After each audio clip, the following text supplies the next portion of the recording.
चलिए आज जो है ना मैंने बताया ना कि हम 3 क्वेश्चन पहले मैं ऑलरेडी सॉल्व 2 क्वेश्चन सॉल्व कर चुका हूँ सेक्शन बी वाले क्लास में, और ये 3 क्वेश्चन हम आज सॉल्व करेंगे।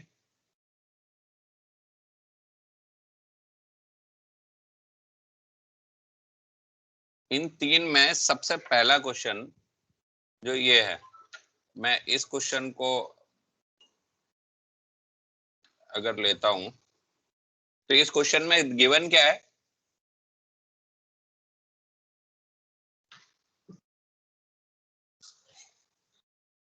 पढ़ के क्या लिखा है? Line to ground voltage on high voltage side of step up transformer are 100 kV, 33 kV and 38 kV on phase A, B and C respectively। तो इसमें गिवन क्या है क्वेश्चन में?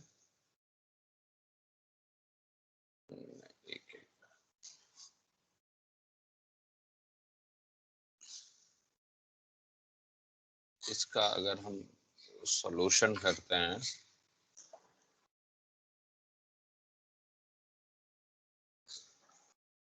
कैलकुलेटर लेके बैठना बेटा, मैं अभी पूछूंगा कि इसकी वैल्यू क्या आई, ठीक है?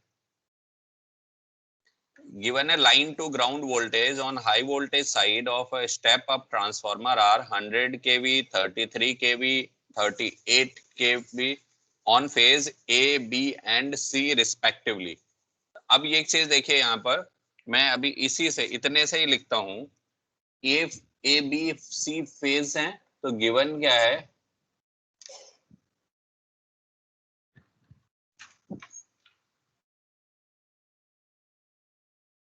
VA will be equal to 100, VB is equal to 33, VC is equal to 38। ये दिया है आपको केवल और केवल मैग्नीट्यूड।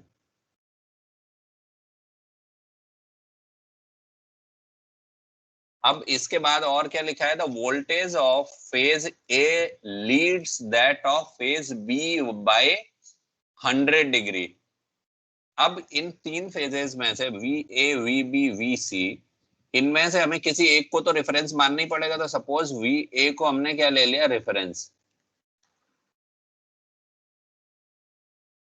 अगर वी ए को रेफरेंस ले लेते हैं तो वी ए के रिस्पेक्ट में यहाँ क्या गिवन है कि voltage of phase A leads that of phase B by 100 degree. अच्छा, और अगर वी ए को ही रेफरेंस क्यों ले रहे हैं? क्योंकि यहाँ पर जो भी वैल्यू गिवन है वो ए के रिस्पेक्ट में ही गिवन है। ए क्या है कि वोल्ट फेज ए का जो वोल्टेज है वो बी से 100 डिग्री लीड कर रहा है। यानी इसका मतलब जो वी ए को हमने रेफरेंस लिया तो ये V A is 100 angle 0। V B कितना होगा?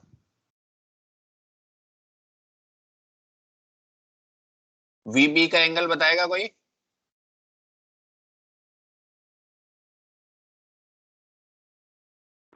Hundred degree.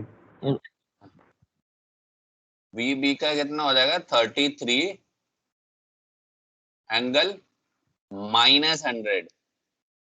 क्यों? क्योंकि ये इससे लैग कर रहा है ना, तो माइनस लिखना पड़ेगा। और वी सी की वैल्यू कितनी होगी? इसका जो एंगल है दैट इज 176.5, और जो वी ए का वोल्टेज है वो वी सी से 176.5 लैग कर रहा है। तो यानी ये जो है ना, वी ए अगर 0 है तो वी सी कितना हो जाएगा? 176.5। और प्लस साइन क्यों आएगा? क्योंकि वी ए लैग कर रहा है। तो V A, V B, V C, इनकी वैल्यू हमने लिख ली जो है ना कि कितने हुए? वी ए और वी बी और वी सी। ठीक है।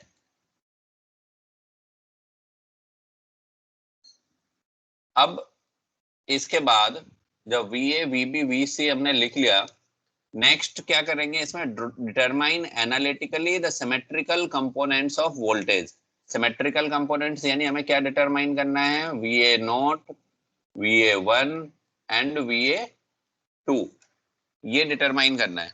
तो अब V A one, V A VA0, VA1 और VA2 डिटरमाइन करना है, तो इनके फॉर्मूले बताएगा कोई कि VA0 will be equal to 1/3 VA plus VB plus VC. VA plus VB plus VC. VA1 will be equal to 1/3 फिर VA plus alpha square VB plus alpha VC and VA2 will be equal to 1/3 VA plus alpha VB plus alpha square VC. ये फॉर्मूले आपको याद रखने पड़ेंगे. और ये फॉर्मूले कौन सा इक्वेशन जो था, कौन सा वाला इक्वेशन हमने था, VABC will be equal to 1/3 और V012.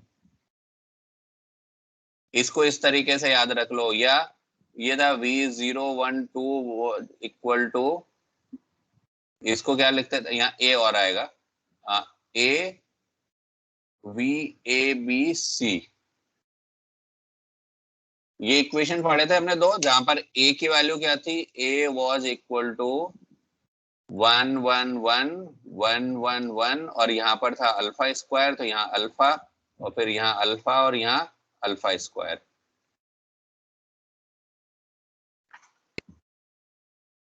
ये सर VA1 और VA2 की वैल्यू आपस में वो चेंज हो गई सर, जहाँ अल्फा स्क्वायर वहाँ पे अल्फा होना चाहिए. अच्छा अच्छा ठीक है, ये VA1 में अल्फा होगा. अच्छा हाँ, ये इनवर्स है ना एक्चुअली, ठीक है, ये इनवर्स है इसलिए ना. अगर हम उसमें करते हैं तो हो जाता है, तो यहाँ पर हो जाएगा अल्फा स्क्वायर और यहाँ पर हो जाएगा अल्फा स्क्वायर. ठीक है, या ये एक्चुअली 1/3 A इनवर्स है ना ये, इसलिए. तो अब VA VB VC की वैल्यू हमारे पास गिवन है. अब इनको जरा सॉल्व करेंगे. VA0 की वैल्यू बताएंगे कितना आएगी. इसको जब सॉल्व किया तो 1/3 100 एंगल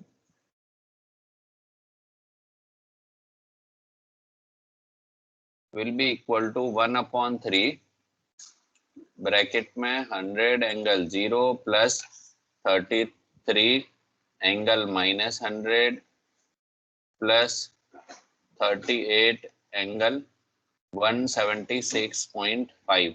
जरा इसकी वैल्यू बताओ कितनी आ रही है.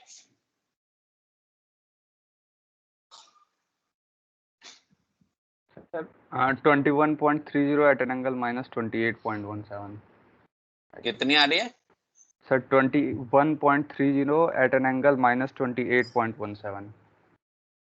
सर एक बार चेक कर लीजिएगा. 21.30 at an angle at an angle -28. दोबारा से बताएंगे जरा. -28.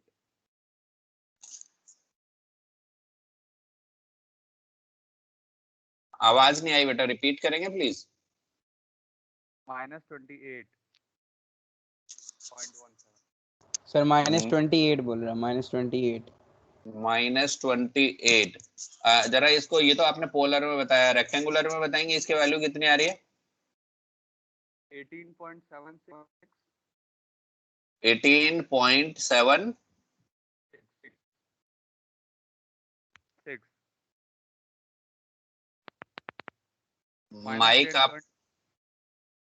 माइक आपका प्रॉपर काम नहीं कर रहा बेटा शायद.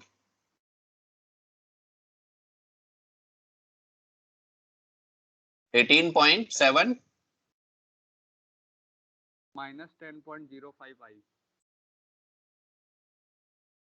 -J10.05. ये आ गई VA0 की वैल्यू. ठीक है, अब सिमिलरली अभी हमें अगर VA1 और VA2 कैलकुलेट करना है, तो VA1 के लिए यहाँ this will be equal to 1/3 VA की जगह आप क्या लिखोगे 100 एंगल 0 प्लस अल्फा की जगह क्या लिखोगे 1 angle 120 multiplied by 33 angle minus 100 plus 38 sorry या अल्फा स्क्वायर है ना, क्योंकि अल्फा स्क्वायर VC है, तो अल्फा की जगह अल्फा स्क्वायर की जगह क्या लिखोगे 1 एंगल 240 मल्टीप्लाइड बाई VC की वैल्यू कितनी है 38 एंगल 176.5। इसको सॉल्व करके बताओ इसकी वैल्यू कितनी आ रही है, और रेक्टेंगुलर में बताना है।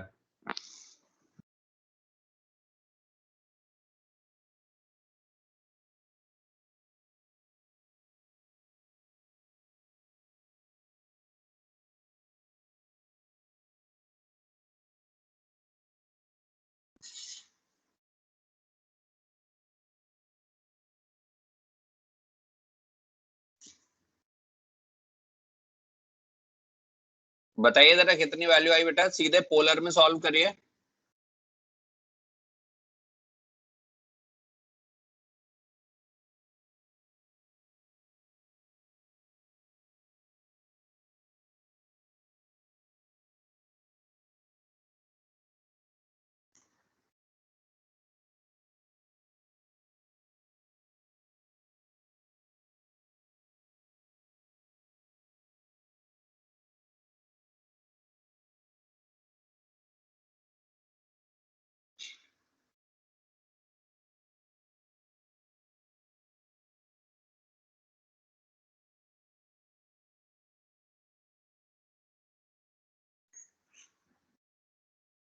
Hello,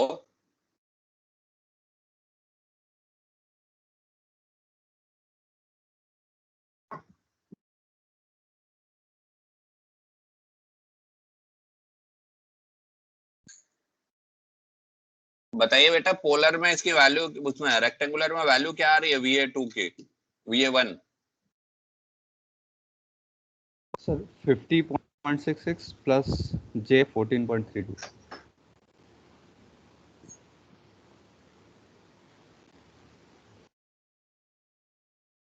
50.66 plus J 14.6, 32। अच्छा J 14.32। यस। ठीक है, VA2 की वैल्यू VA2 लिखेंगे तो VA2 सॉल्व करना है तो क्या हो जाएगा 1/3 100 angle 0 plus 1 angle 240 multiplied by 33 angle minus 100 plus alpha है तो अल्फा की जगह 1 एंगल 120 मल्टीप्लाइड बाई 38 एंगल 176.5। इसकी वैल्यू बताओ।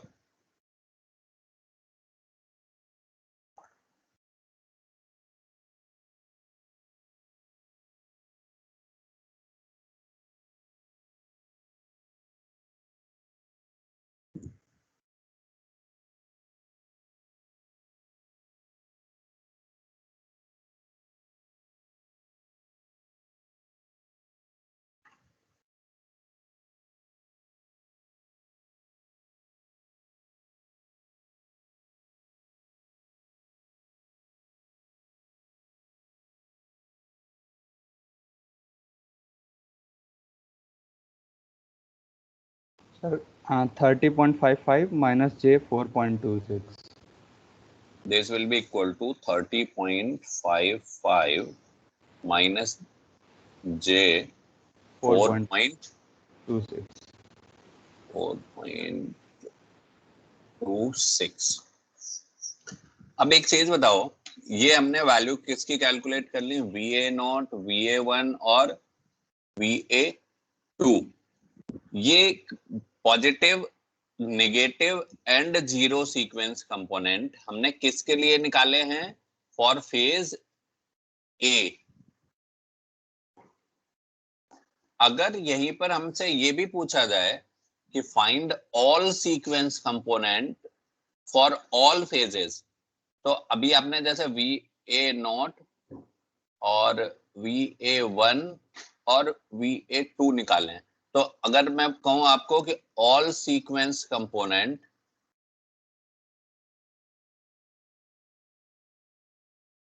फॉर ऑल फेजेस, तो इसका मतलब क्या होगा?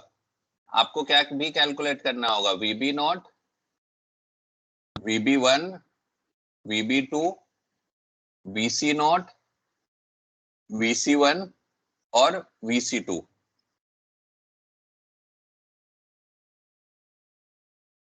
ये भी करने होंगे, नहीं करने होंगे?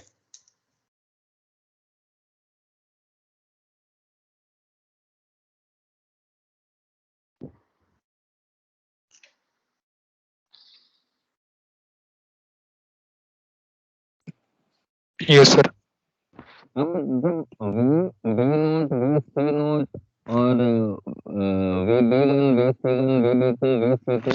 ये सब निकालने हैं और आपके पास ये नोन है, तो कैसे निकालोगे? VB0 क्या होगा? VB0 का फॉर्मूला क्या था?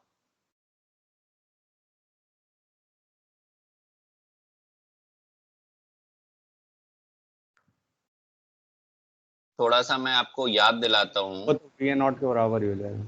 हाँ सर VB0 VA0 और VC0 सब इक्वल होगा।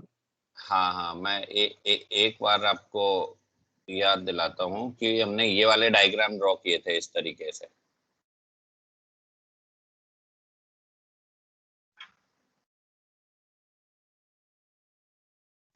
ये अगर हमारा क्या था, VA1, तो यहाँ पर क्या था, VB1, और ये क्या था,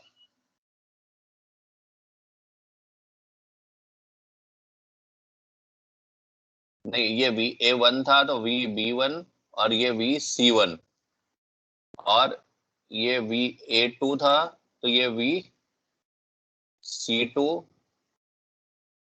और ये VB2, और ये VA0, VB0 और VC0। यही थे ना? यस सर, यही यस सर। तो अब यहीं से हमने क्या निकाला था कि VA0 this will be equal to VB0, this will be equal to VC0, और VB1 will be equal to क्या हो जाएगा, VB1 is equal to alpha square VA1, और VB2 will be equal to क्या होगा, अल्फा VA2। यही relation थे। Yes sir. VC1 will be equal to alpha VA1 और VC2 will be equal to alpha square VA2। तो अगर हमने एक फेज के positive, negative and zero sequence component calculate कर लिए, तो अदर फेजेस के लिए हम सिमिलरली कैलकुलेट कर सकते हैं, जो हमने इनके बीच का रिलेशन फाइंड आउट किया था in terms of alpha. Yes sir, find कर सकते हैं। तो अभी चूंकि यहाँ पर प्रॉब्लम में इतना ही दिया था, ये आपको VA0, VA1, VA2 ही कैलकुलेट करने थे, बट अगर आगे किसी क्वेश्चन में इसका और एक्सटेंडेड वर्जन आ जाए, तो इसलिए मैंने ये आपको सॉल्व करके बता दिया कि आप इस रिलेशन के थ्रू वो भी कैलकुलेट कर सकते हो। ठीक है ना? अब बात करते हैं, अभी हमने जितना भी एनालिसिस किया है ये सब किसके टर्म्स में किया है, वोल्टेज के टर्म्स में। तो जब वोल्टेज के टर्म्स में ये सारा एनालिसिस किया है, अगर हमसे कहा जाए कि करंट के टर्म्स में करंट के कंपोनेंट्स निकालो, तो क्या होगा, करंट में कुछ चेंज होगा या सेम रहेगा?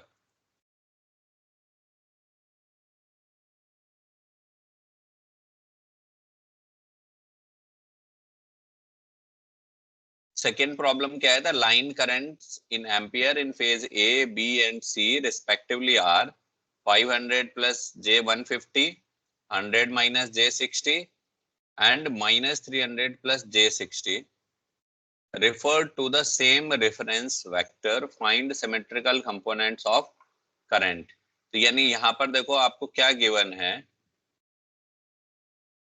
कि I A is equal to 500 plus J 150 ampere. IB will be equal to 100 minus J 600 ampere, and IC will be equal to minus 300 plus J 600 ampere.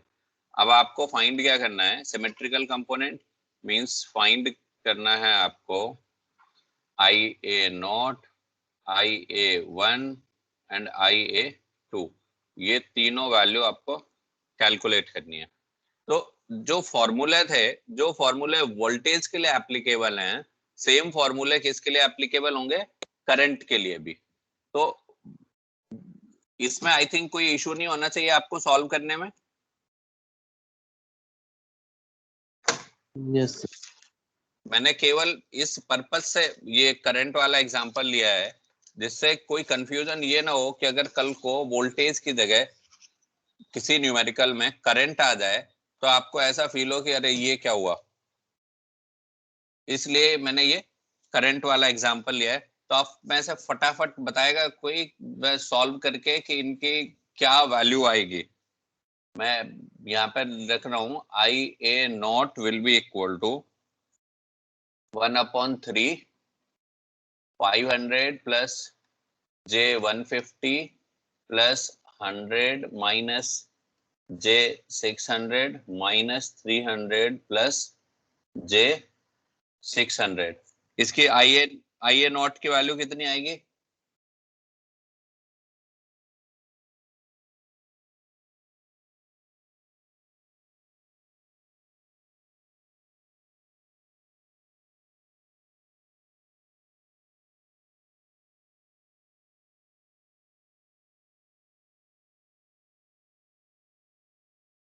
$33.33 plus 50J। कितना? 33.33 plus 50J। 33.33 क्यों?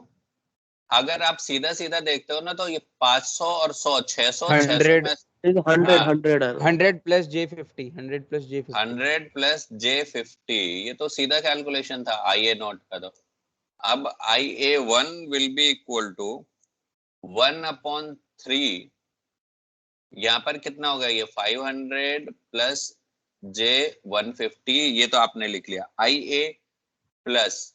अब यहाँ क्या होता है? Alpha IB होता है। चूंकि एक चीज आप और देखिए आपको कि जब हम रेक्टेंगुलर और पोलर वाले कैलकुलेशन करते हैं तो आसान क्या रहता है कि हम दोनों ही चीजें जो भी कैलकुलेशन कर रहे हैं सारे या तो रेक्टेंगुलर के फॉर्मेट में हो या फिर पोलर के फॉर्मेट में हो। तो IA1 जो है ना, IA1 will be equal to 1/3 IA plus alpha IB plus alpha square IC, ये होता है रिलेशन इसका। अब देखिए मैंने IA तो लिख दिया, अब मैं क्या लिखूंगा यहाँ? अल्फा। अल्फा को हम क्या मान के चलते हैं? अल्फा इज इक्वल टू होता है 1 एंगल 120 डिग्री। तो अब अगर मैं यहाँ लिखता हूँ 500 प्लस J 150 और 1 एंगल 120 डिग्री, और फिर मैं इसके बाद ब्रैकेट में क्या लिखूंगा? IB की जगह 100 माइनस J 600। अब जब आप सॉल्व करोगे तो ये तो पोलर में है, ये रेक्टेंगुलर में है। तो इसके लिए क्या करेंगे फिर हम? ये जो 1 एंगल 120 डिग्री है इसको भी किस में कन्वर्ट करेंगे? रेक्टेंगुलर में कन्वर्ट करेंगे कि नहीं करेंगे बेटा? करेंगे सर। Yes sir. तो जब रेक्टेंगुलर में कन्वर्ट करेंगे तो जब मैंने अल्फा ऑपरेटर आपको बताया था तो e टू द पावर जो है ना, इसको हमने e to the power j 2π/3 करके सॉल्व किया था और फिर बाद में सिस थीटा। तो alpha is equal to -0.5 plus j 0.866, यही रिलेशन आया था। Yes sir. और alpha square is equal to कितना आया था? -0.5 माइनस j 0.866। ठीक है। अभी इसी में चलो अभी, क्योंकि आगे एक और कॉन्सेप्ट यूज होना है और अल्फा हमने यहाँ पर ही सॉल्व कर लिया, तो यहां से एक चीज मैं और लिख सकता हूं कि alpha conjugate will be equal to alpha square. लिख सकता हूं, नहीं लिख सकता? Yes sir. और जो अल्फा स्क्वायर है इसका कंजुगेट है, that will be equal to alpha. तो ये जो कॉन्सेप्ट है इसको भी अभी हम आगे एक डेरिवेशन है उसमें यूज होगा, तो यहाँ हमने बताया इसलिए मैंने इसको यहाँ पर आपको लिख दिया है। तो ये जो 1 एंगल 120 है, इसकी जगह मैं क्या लिखूंगा यहाँ पर, ये सारा डिलीट करके यहां मैं लिखता हूं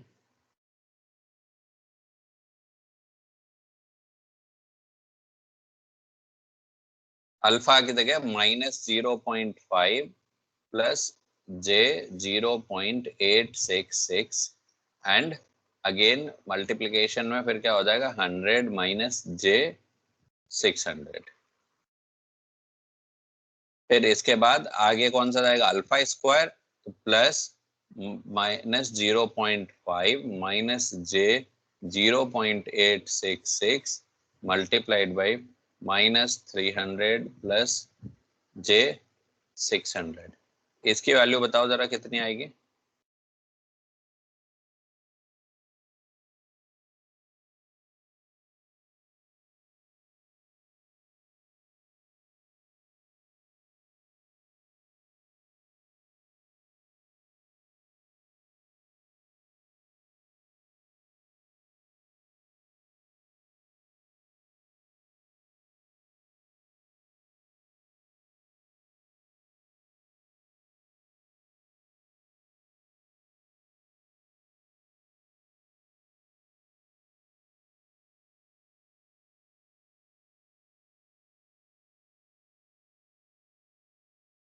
अच्छा एक चीज बताओ, ये आप लोग जो है कैलकुलेटर में डायरेक्ट नहीं सॉल्व कर पाते क्या सीधे,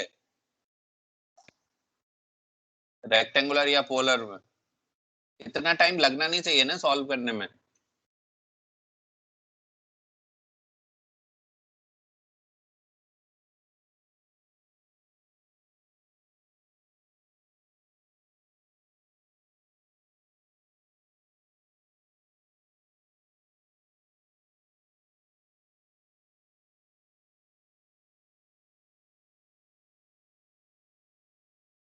बताइए IA1 की वैल्यू क्या आई?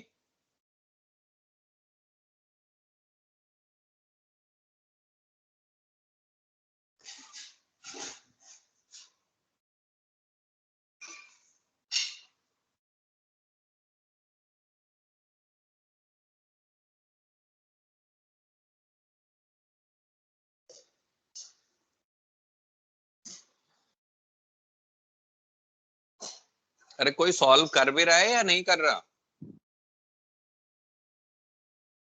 कर रहे हैं सर। इतना टाइम नहीं लगता कैलकुलेटर में सॉल्व करने में, सीधे वैल्यू रखनी होती है।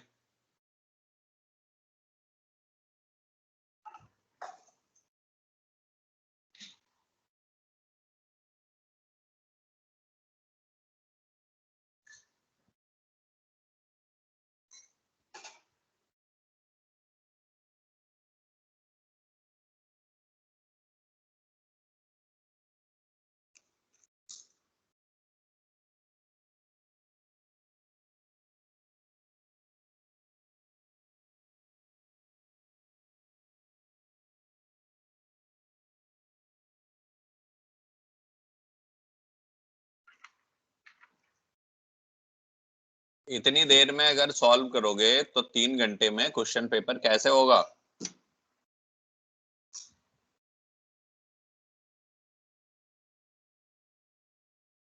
इसका मतलब ये है, मतलब इससे केवल दो ही कंक्लूजन निकल सकते हैं, या तो ज्यादातर लोग सॉल्व नहीं कर रहे हैं और जो सॉल्व कर रहे हैं वो कैलकुलेटर को इफिशिएंटली नहीं यूज कर रहे हैं। मतलब वो यूज तो कर, आप ये सीधा एक बार में एक्सप्रेशन लिख के नहीं सॉल्व कर सकते इसे। सर इस दोनों के प्रोडक्ट को मल्टीप्लाई करके कर रहे हैं ना सर, पहले इन दोनों को मल्टीप्लाई कर रहे हैं फिर वो अगला वाला अरे मल्टीप्लाई, तो और बेटा, कैसे करेंगे? कैलकुलेटर कौन सा है? 100 ms है ना। हाँ जी वही है। एक बार में पूरा लिख के टाइप कर दो।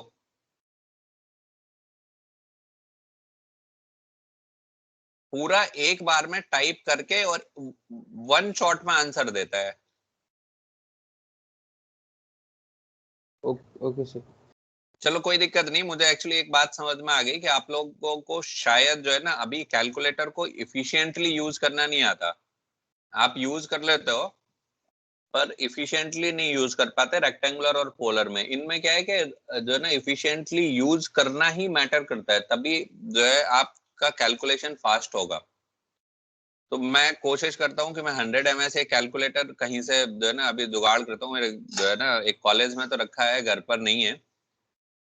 तो मैं एक 100 ms कैलकुलेटर का जुगाड़ करके और मैं इसका एक वीडियो बना के डालता हूँ आपको कि रेक्टेंगुलर और पोलर को फास्ट कैलकुलेशन कैसे करें इसमें।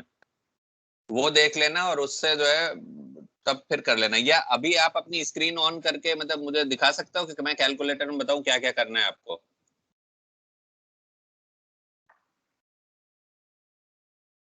कैमरा ऑन करो और कैमरा ऑन करके कैलकुलेटर मुझे दिखाओ। मैं यहाँ से आपको बताता हूँ कि क्या क्या करना है, फिर आप देखो।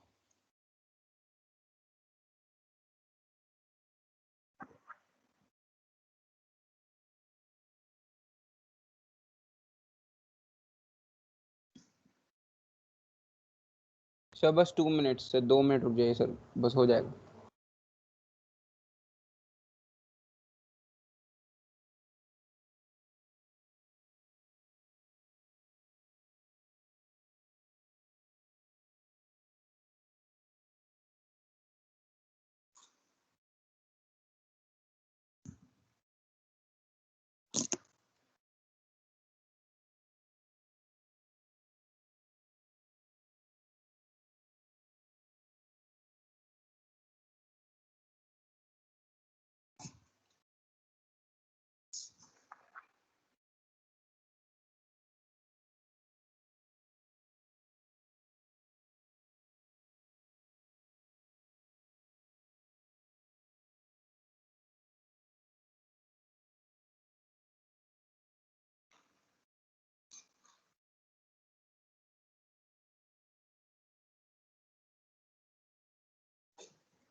बेटा इस तरीके से तो मुश्किल ही है। मैं एक काम करता हूँ, मैं इसीलिए एग्जांपल सॉल्व कर रहा था कि जो है ना जिससे उसका आंसर मैं एग्जांपल से देख के आपका बता दूं क्या है। आपका अभी तक नहीं आया इस बहुत मुश्किल हो जाएगा आपको फिर एग्जाम में भी सॉल्व करना है इस तरीके से।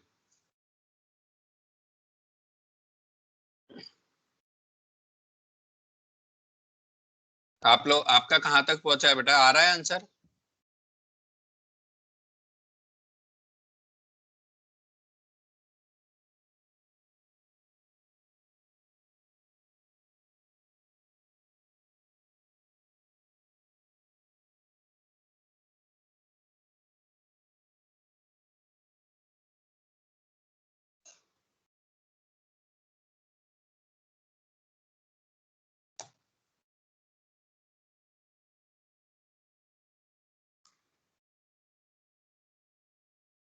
और कितनी देर वेट करूं?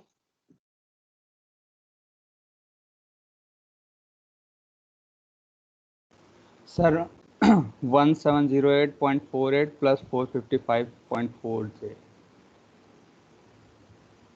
नहीं, गड़बड़ है बेटा, ये गलत आंसर है। Okay sir. कैलकुलेशन में कहीं गड़बड़ है। This will be equal to IA1 जो है ना, this will be equal to 546.3 plus J 165.46 ampere. मैं इसीलिए जो है ना, एक्चुअली एग्जाम्पल में क्लास में इसीलिए सॉल्व करवाता हूँ जिससे आपके आंसर मैच हो जाए। ये जो एग्जाम्पल है, this example is example number 13.2 from CL Wadhwa. CL Wadhwa book का 13.2 एग्जाम्पल है, और इससे जो ऊपर वाला एग्जाम्पल जो हमने किया था वो था 13.1 फ्रॉम CL वाधवा। ठीक है। और कल जो हमने सेक्शन बी में जो न्यूमेरिकल करवाए थे, वो जिसको मैं आपको वीडियो अपलोड कर दूंगा, जिस वीडियो को आप देख सकते हो, उसमें जो एग्जाम्पल किए थे वो मैंने किए थे अशफाक हुसैन के।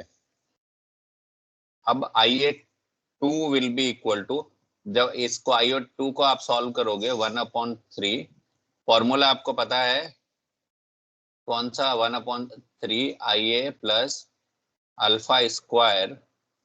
अच्छा, एक चीज है इसमें, alpha square IB plus alpha excuse me I. Sir. हाँ, सर ये पहला इसका मतलब एंगल पार्ट नहीं आ रहा, बाकी रियल कंपोनेंट आ गया सर। 546 तो एग्जैक्ट आ रहा है, पर ये नहीं आ रहा सर। कहीं कैलकुलेशन में गड़बड़ हुई होगी बेटा। नहीं सर, निकालते कैसे, आगे कैसे निकालेंगे, मतलब जे पार्ट कैसे निकालेंगे इसका? किस में? मतलब जैसे मेरा 546.3 तो आ रहा है, लेकिन ये अब आप जे 16 shift shift. Shift shift button दबा के इक्वल टू के ऊपर शायद लिखा होगा RE से एरो IM, लिखा है रियल टू इमेजिनरी। हाँ लिखा है तो शिफ्ट के बाद इक्वल टू बटन प्रेस करो। सर। एक सेकेंड। ठीक है सर, आ गया। ठीक है, ओके सर, आ थैंक गया यू। ना? हाँ जी, आ गया। एक्चुअली जो है ना, जो इतना डिले लग रहा है ना, ये इतना डिले लगना नहीं चाहिए अगर आप कैलकुलेटर इफिशिएंटली यूज कर रहे हैं तो मैं, मुझे समझ में आ गया कि मुझे एक जो है ना वीडियो अपलोड करना पड़ेगा आपको। सो IA1 की वैल्यू है 546.3 ये, एंड IA2 इसको आप कैलकुलेट कर लेना। अभी टाइम जो है ना वेस्ट नहीं करता क्लास का। सो 48.8 माइनस J 21.82 एम्पियर। तो ये तीनों आंसर आ गए हमारे, IA0, IA1 एंड IA2। अगर हमें इसी से कैलकुलेट करना हो क्या, IB0, IB1 and IB2 and IC0, IC1 and IC2, इसको तो हम कैलकुलेट कर सकते हैं जो अभी हमने प्रीवियस एग्जांपल में बताया था आपको, उसी तरीके से। अब ये है थर्ड एग्जांपल जिसको अभी हम सॉल्व करेंगे। जल्दी जल्दी करना बेटा, क्योंकि अभी हमें सेकेंड क्लास में पढ़ना भी है थोड़ा सा।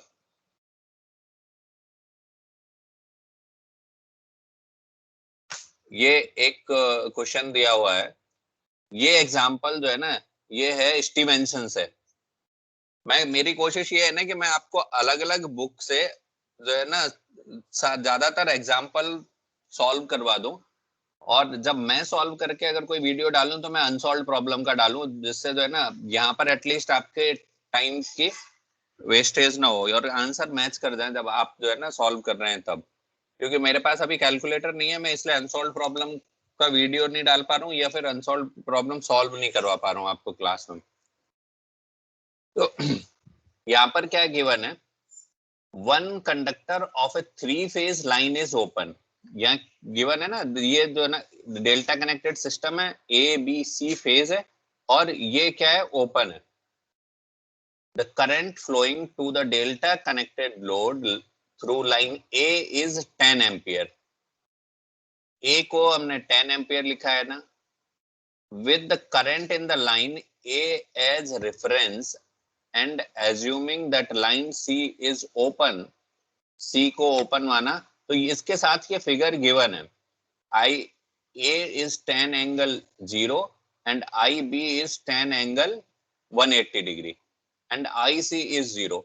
So IA is 10 angle 0, IB is 10 angle 180 degree and IC is 0. तो जब ये IA, IB, IC की वैल्यू गिवन है तो इसके बाद आप इसे सॉल्व कर लोगे ना, सेम फॉर्मूला यूज करके. मैंने इस प्रॉब्लम को यहाँ देने का पर्पस मेरा केवल इतना था जिससे ये क्लियर हो कि if any phase is open, यहाँ गिवन है ना assuming that line C is open, तो उस फेज का करंट हम जीरो मानेंगे. I C is zero. Similarly तो कल भी जब हमने एक एग्जांपल किया था उसमें क्या था, दो फेजेस ओपन थी. अगर दो फेजेस ओपन है तो दो फेजेस का करंट जीरो हो जाएगा. अगर मान लो सपोज कीजिए कि मैं यहाँ कहता कि जो है ना आई बी भी ओपन है, तो आई बी और आई सी क्या हो जाते हैं, जीरो. केवल अकेला आई ए बचता. तो ये केवल इस पर्पज से मेरा यहाँ एक कॉन्सेप्ट बताने के लिए कि if any phase is open then current in that phase will be zero. ये बताने के पर्पज से मैंने ये किया था. I A, I B and I C is zero. इसमें मैं आपको सीधे आंसर बता देता हूँ जिससे आप सॉल्व करके आंसर मैच कर लेना. I A naught is zero, I A one is 5.78 angle -30 degree and IA2 is 5.78 angle 30 degree. ये इसके आंसर हैं, ये आप कैलकुलेट करके मैच कर लेना. ठीक है.